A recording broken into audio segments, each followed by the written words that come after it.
lalu sudah saya prediksi tentang kasusnya Ferry Irawan dengan Vena Melinda terkait berita yang sedang marak di media sosial, yaitu ancaman bongkar-bongkar aib keluarga Vena Melinda jika Vena Melinda tidak mau berdamai.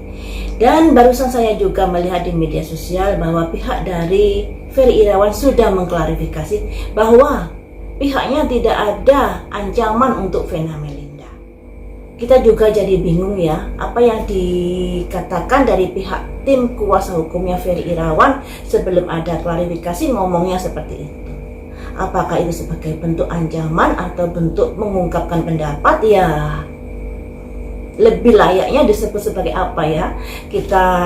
Tapi kita nggak bahas itu ya. Yang saya bahas di sini adalah seandainya dari pihak kuasa hukum Ferry Irawan atau dari Ferry Irawan sendiri mengemukakan rahasia yang bisa dikatakan aib dari keluarga Vena Melinda itu diungkapkan, apakah itu juga akan mempengaruhi dari proses hukumnya Vena Melinda nanti, ataukah akan membahayakan sendiri dari pihak Ferry Irawan dikarenakan konon beritanya yang akan dibongkar-bongkar itu ada kaitannya dengan video sur. Ini versi pemberitaan loh ya, pastinya saya juga nggak tahu apakah yang akan dibongkar aibnya itu video sur atau aib yang lainnya.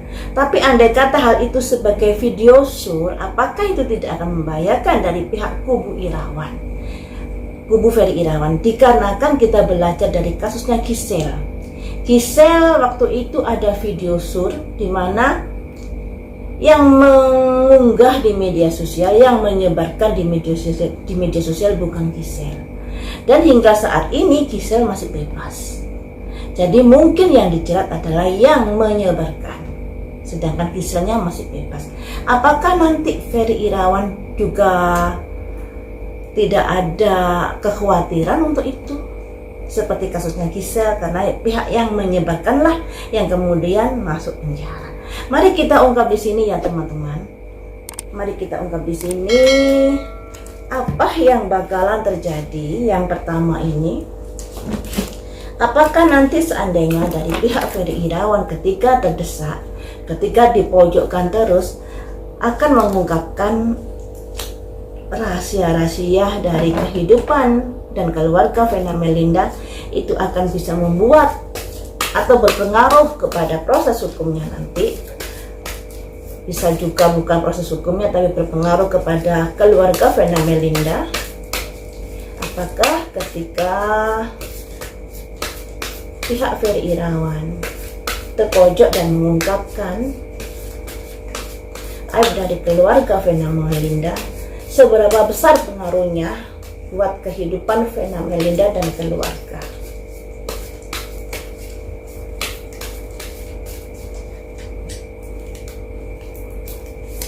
Ada simbol assistance, ada salah penerimaan di sini. Ada isolasi. Selanjutnya, discovery, penemuan.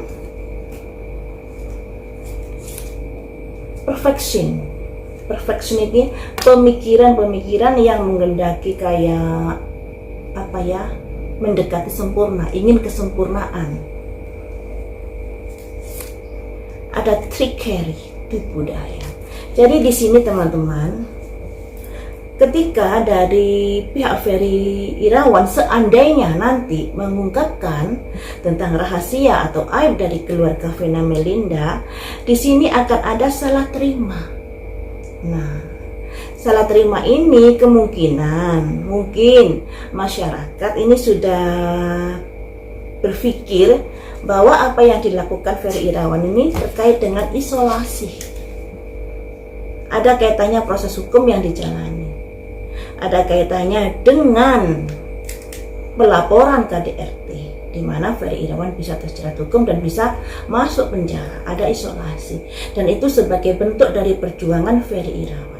Tapi di sini kasus di Bogor dengan kasus KDRT ini tidak ada hubungannya.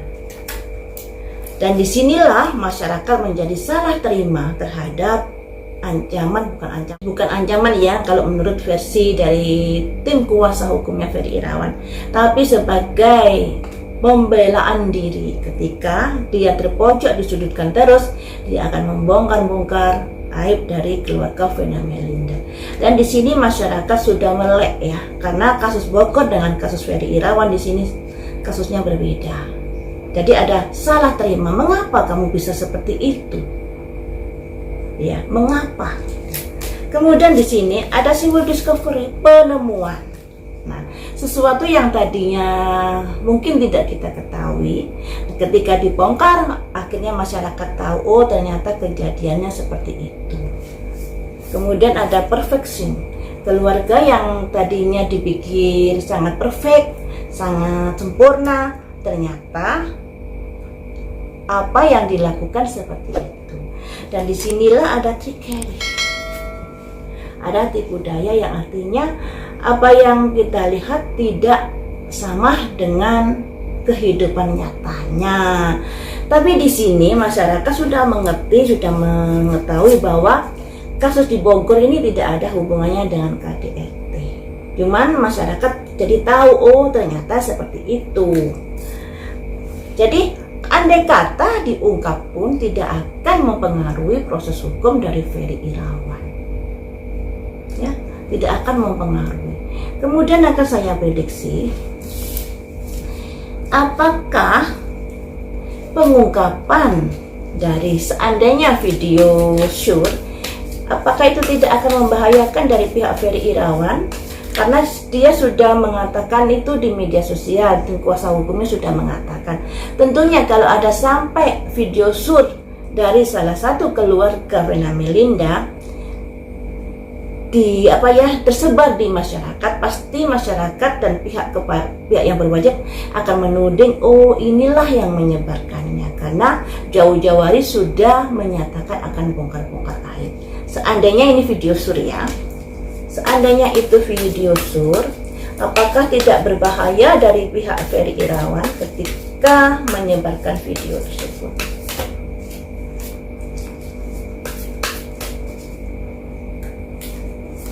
Ada simbol vanity. Vanity ini artinya kesombongan ya. Selanjutnya insecurity. Insecurity ini artinya seandainya pihak dari Ferry Irawan menyebarkan video porno itu atau video sur yang sudah diperankan oleh salah satu dari keluarga Vena Melinda, pastinya itu juga kurang bagus untuk pihak Ferry Irawan sendiri. Ini kita berandai-andai ya, seandainya itu memang video sur seperti yang diberitakan di media sosial. Kemudian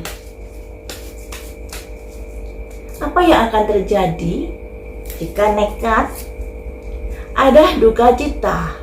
Nah, ada kesedihan dari pihak Ferry Irawan ketika nekat membongkar-bongkar atau menyebarkan video sur tersebut. Selanjutnya, walaupun itu sebenarnya untuk untuk menunjukkan bahwa ini loh keluarga dari Vena Melinda yang sebenarnya, tidak seperti yang kita pikirkan, tidak seperti pencitraan dan lain sebagainya ya.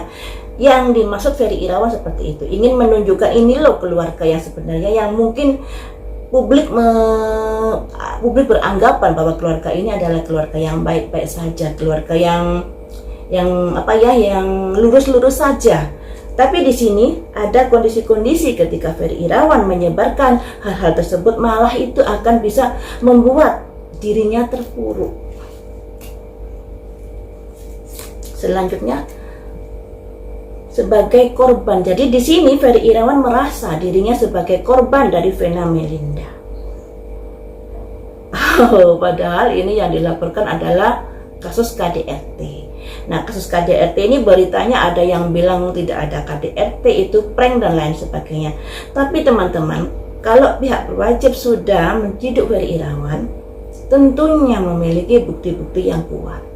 Ketika bukti-buktinya tidak kuat, pastinya tidak akan diproses kasusnya tersebut. Tapi di sini Ferry Irawan merasa dirinya sebagai victim, sebagai korban dari Vena Melinda. Jadi seperti itu ya. Intinya di sini dari Ferry Irawan ketika terpojok, dia akan speak up keluar, menceritakan, membongkar-bongkar aib dari keluarga Vena Melinda untuk menunjukkan kepada publik bahwa keluarga Vena Melinda tidak seperti yang diberitakan, tidak seperti yang ditonton di video-videonya, misalnya keluarga yang baik-baik saja, keluarga yang harmonis, keluarga yang lurus dan lain sebagainya. Ferry Irawan ingin menunjukkan itu agar masyarakat melek, maksudnya seperti itu. Tapi dengan menunjukkan hal-hal seperti itu, seandainya itu adalah video shoot, itu malah membahayakan dari pihak Ferry Irawan sendiri. Ada kondisi tidak aman, insecurity dan grief, duka cita. Sudah kondisinya tidak aman, malah akan ada kesedihan yang akan diderita Ferry Irawan. Dan di sini Ferry Irawan harus juga hati-hati ya, sebelum dia melangkah sampai bongkar-bongkar itu juga harus hati-hati, karena bongkar-bongkar itu nanti juga tidak akan mempengaruhi dari jalannya persidangan KDRT, karena sudah beda kasus. Dan dengan mengatakan akan bongkar-bongkar, tentunya dari pihak Vena Melinda malah akan semakin gerah, akan semakin geram dengan kelakuan dari pihak Ferry Irawan. Harusnya kalau ini berdamai adalah dengan memelas atau dengan dengan gimana caranya agar pihak dari Vena Melinda iba. Tapi yang dilakukan Ferry Irawan malah kebalikannya. Ya mungkin setelah dia sudah minta maaf pada Vena Melinda, seperti yang kalian tonton di video, di mana Ferry Irawan menangis-menangis, itu sebagai bentuk pernyataan permintaan maaf, tapi kemudian tidak dihiraukan. Malah dengan adanya video tersebut, masyarakat menjadi menjadi gimana gitu terhadap video tersebut, dan itu juga membuat keluarga Ferry Irawan menjadi kecewa atas penyebaran video tersebut, di mana video tersebut disebarkan melalui dari WA anak Vena Melinda, ditontonkan saat podcast dengan Dengsu, dan itu juga merupakan kekecewaan tersendiri dari pihak keluarga Ferry Irawan. Dikarenakan kenapa nggak izin dulu, kenapa menunjukkan, dan itu menurut dari tim kuasa hukum Ferry Irawan bisa terjerat undang-undang UTE. Jadi seperti itu ya teman-teman, dengan ancaman, bukan ancaman sih, yang intinya Ferry Irawan akan membela dirinya ketika dia dipojokkan terus. Tapi kenyataannya dengan membela dirinya, dengan membongkar-bongkar aib dari Vena Melinda, itu malah membuat kehidupannya semakin terpuruk. Bukannya ada perdamaian, malah akan semakin dalam pertikaian mereka berdua. Seperti itu ya. Jadi untuk kubu Ferry Irawan, cobalah dipertimbangkan baik-baik. Dengan adanya gembar-gembor yang semacam itu akan semakin menjauhkan adanya perdamaian. Sampai di sini dulu teman-teman, lain waktu kita sambung lagi dengan prediksi yang lain.